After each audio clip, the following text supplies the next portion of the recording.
નજીક આવી રહી છે ત્યારે ઉત્તરાયણમાં ચાઇનીઝ દોરી ઉપર રોક લગાવવા ભારત સરકારનો એક મોટો નિર્ણય આવી રહ્યો છે।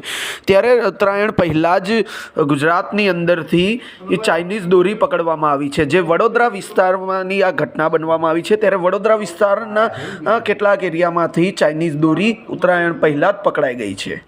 ત્યારબાદ આ ચાઇનીઝ દોરી વેચનાર લોકોની પાદરા પોલીસ સ્ટેશન દ્વારા અટકાયત કરવામાં આવી છે। ત્યારે બે શખ્સની ધરપકડ કરીને ચાઇનીઝ સાથે કેટલાક મુદ્દા માલ પણ જપ્ત કરી દેવામાં આવ્યા છે।